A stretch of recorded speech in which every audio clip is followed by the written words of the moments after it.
Prague, 1999. October. The building was 4 stories tall, abandoned, crumbling, perfect for what they needed. A controlled demolition, on camera, with Sylvester Stallone inside. The crew had been prepping for 3 weeks. Engineers, demolition experts, safety coordinators. Everyone who needed to be there was there. The building had been gutted. Walls reinforced in key areas, charges placed precisely, every calculation checked, then checked again.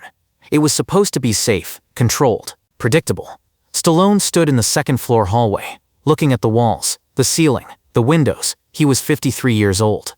The director approached, a British man named David Kent, experienced, methodical. He'd done action films for 20 years. "Sly, we've been over this. You don't need to be in here. We can shoot it in pieces, you outside, then cut to the collapse, then back to you in the rubble. Nobody will know." Stallone shook his head. "I'll know. This is different from your other stunts. This is structural collapse. We can control the charges, but we can't control how the building falls. That's why I need to be here, to make it real." David sighed. "Sly, I've worked with a lot of actors, brave actors, crazy actors, but this is beyond crazy." "Then stop me. I can't. You're the producer." Stallone smiled. "Exactly. The plan was simple. Stallone would be on the second floor, in a reinforced section, a safe pocket. The charges would go off. The building would collapse around him, but not on him. The ceiling above would fall. The walls would crumble, but the reinforced section would hold. Stallone would be in darkness, buried, but safe. Then, after 10 seconds, the crew would pull him out. 10 seconds. That's all." The structural engineer, a German man named Klaus, walked Stallone through it one more time. "You'll be here." He pointed to a corner, steel beams above, reinforced concrete around. "This section is designed to withstand the collapse. It will hold." "You're sure?" "I'm sure. We've run the calculations 20 times. And if something goes wrong," Klaus paused, "nothing will go wrong. But if it does, then we have safety teams on standby. They'll dig you out." "How long?" 2 minutes, maybe 3. Stallone looked at the corner, the steel beams, the concrete. It looked strong, but so did everything else in this building. And it was about to fall. "Okay," Stallone said. "Let's do it." The crew cleared out. Everyone moved to a safe distance, 200 yards away, behind barriers. Cameras were positioned, remote-controlled, locked in place. David was at the monitors, watching, nervous. His assistant stood next to him. "We can still stop this." "How?" "Just tell him we're not doing it. He'll do it anyway, with or without us." The assistant said nothing. David pressed the radio. "Sly, you ready?" Stallone's voice came through. "Calm. Ready. Remember, stay in the corner. Don't move. The building will fall around you. Just stay still." "I know. And if anything feels wrong." "I know." David took a breath. "Okay." Cameras rolling. Detonation in 30 seconds. Stallone stood in the corner. The steel beams were above him. Cold, heavy, reassuring. The walls around him were concrete, thick, strong. He could hear the crew through his earpiece. Counting down. 20 seconds. He took a breath. In, out. 15 seconds. He looked around the room, at the windows, at the doorway, at the ceiling. This was the last time he'd see it intact. 10 seconds. His heart was pounding. He could feel it. In his chest, in his throat. 5 seconds. He pressed his back against the wall, put his hands over his head. 3, 2,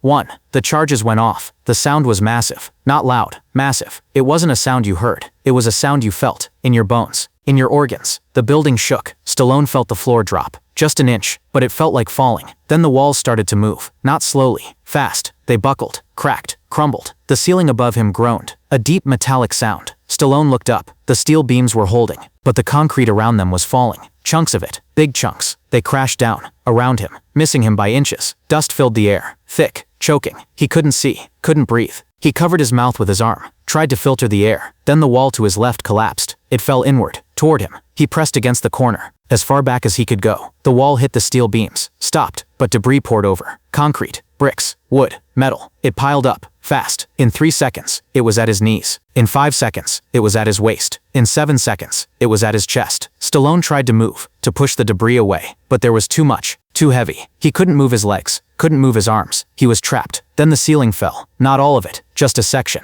but it was enough. A chunk of concrete, maybe 3 feet across, 200 pounds. It fell directly above Stallone. The steel beams caught it, held it, but just barely. The beams bent, groaned. Stallone looked up. He could see the concrete, right above his head, inches away, cracks spreading across it. The beams were going to give. He knew it. They were going to give, and that concrete was going to fall, and it was going to crush him. He tried to move. He couldn't. The debris around him was too tight, too heavy. He was buried up to his neck now. Only his head was free. And above him, the concrete was cracking. He could hear it. Small sounds. Tick, tick, tick, like a clock counting down. He tried to yell, to call for help, but his lungs were compressed. The weight of the debris was pressing on his chest. He could barely breathe. Shallow breaths. Fast. Not enough air. Not enough. Outside, the crew was watching. The building had collapsed. Exactly as planned. Dust everywhere. Thick clouds of it. They waited for it to settle. David was staring at the monitors, but all he could see was dust. Sly, you okay? No response. Sly, can you hear me? Nothing. Sly, static. David looked at Klaus. Why isn't he responding?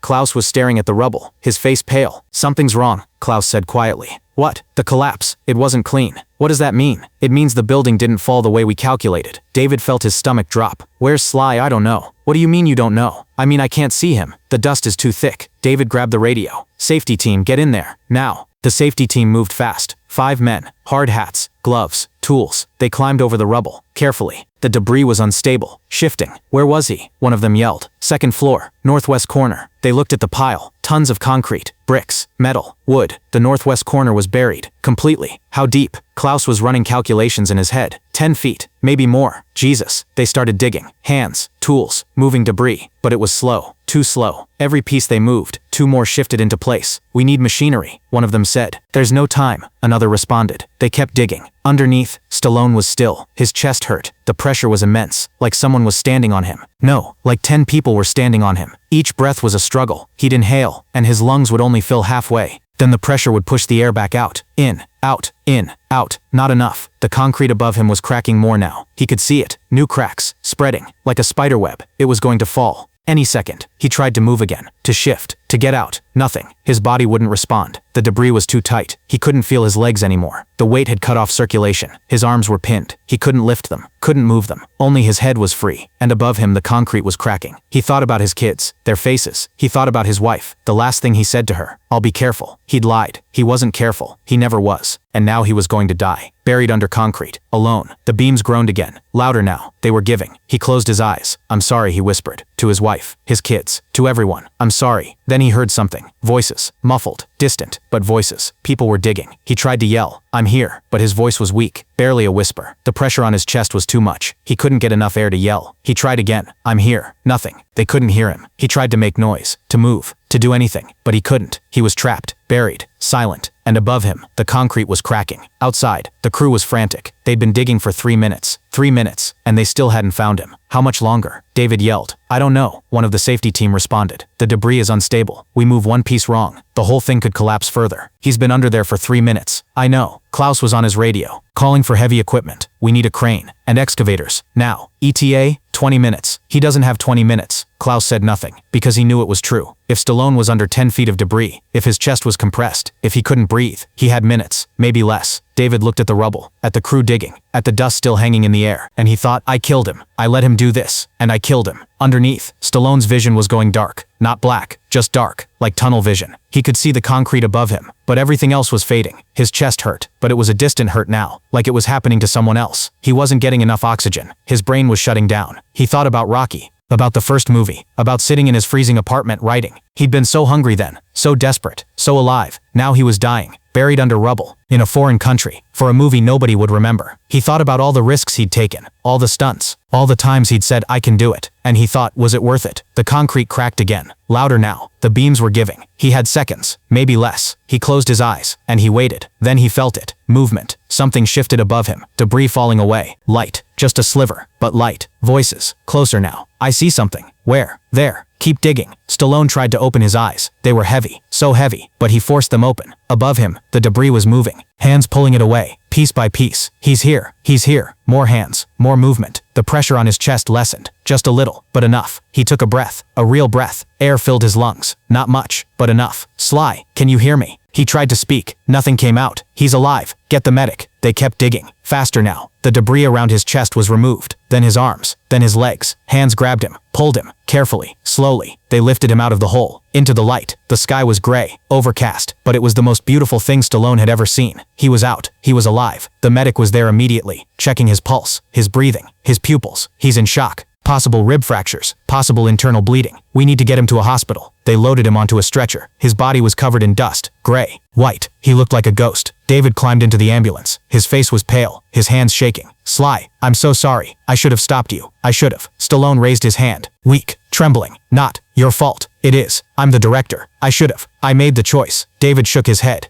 Tears in his eyes. You almost died. Stallone closed his eyes. I know. The hospital was 15 minutes away. By the time they arrived, Stallone could breathe better. The pressure was gone. The pain was still there, but manageable. They wheeled him into the ER. X-rays, CT scans, blood tests, 3 fractured ribs, bruised lungs, severe contusions across his chest and back, but no internal bleeding, no spinal damage. He was lucky. The doctor, a Czech man in his 50s, sat down next to the bed. Mr. Stallone, you came very close. Another minute under that debris, and your lungs would have collapsed completely. Stallone nodded. You need rest. Complete rest. No work for at least 6 weeks. I need to finish the movie. The doctor stared at him. Mr. Stallone, you were buried alive, under tons of concrete. You nearly suffocated, and you want to go back. I have to finish what I started. What you started almost killed you. I know, but I need to finish it. The doctor shook his head. You're all insane. The LU said. That night, Stallone lay in the hospital bed, staring at the ceiling. He couldn't sleep. Every time he closed his eyes, he was back under the rubble, feeling the weight, the pressure, the inability to breathe, the darkness. His wife called. She'd heard what happened. I'm flying out. You don't have to. Yes, I do. Because apparently you can't be trusted to not get yourself killed. Stallone smiled. It hurt. His ribs screamed, but he smiled. I'm okay. You were buried alive. I know. For a movie. I know. Why? Stallone didn't answer immediately. Because, he finally said, I needed to prove something. To who? To the director? To the studio? To the world? To myself. You don't need to prove anything, Sly. You're 53 years old. You've made dozens of movies. You've proven everything you need to prove. No, he said quietly. I haven't. What haven't you proven? That I'm still relevant. That I can still do this. That I'm not finished. Sly, she said, her voice soft. You almost finished yourself. Permanently. He said nothing. When are you going to realize that you don't need to risk your life to prove you're alive? I don't know. Figure it out. Because next time, you might not be so lucky. She hung up. Stallone lay there, in the dark, in the silence, and for the first time in years, he wondered if she was right. 1 week later, Stallone was back on set, against doctor's orders, against his wife's wishes, against everyone's advice, but he was there. David saw him, and shook his head. You're insane. I've been told. We're not doing that scene again. We're rewriting it. No, Sly, I'm finishing what I started. But different. Different how? Safer, smarter, but still real. David looked at him. You almost died. I know, and I learned from it. What did you learn? Stallone looked at the rubble. The collapsed building, the pile of concrete that had buried him. I learned the difference between being brave and being stupid. I was stupid. And now I'm going to be brave. What's the difference? Brave means you take calculated risks. Stupid means you ignore the risks entirely. David smiled. Finally, he learns. Different this time. No building collapse with Stallone inside. Instead, they shot him before the collapse. Then the collapse itself. Then him digging out of the rubble. It looked real. It looked dangerous. But it was controlled. Safe. When it was done, David came over. Happy? Stallone nodded. Yeah, you got your realism without dying. Yeah. Was it worth it? The first attempt? Nearly dying? Stallone thought about it. About being buried. About the weight on his chest. About not being able to breathe. About thinking he was going to die. Yes, he said. How? Because it taught me something I needed to learn. Which is, that I'm not invincible. That I can die. That I almost did. And that scares me. Being scared is good. Being scared keeps you alive. I'd forgotten that. Years later, in an interview,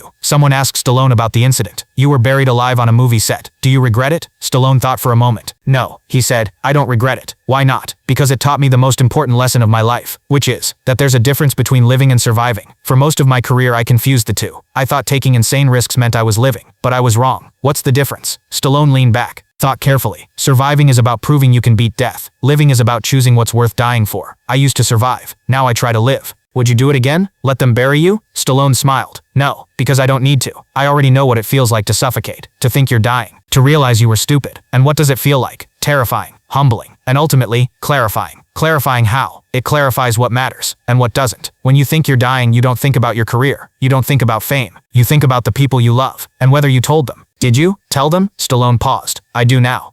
The movie was released. It did okay. Not great, not terrible.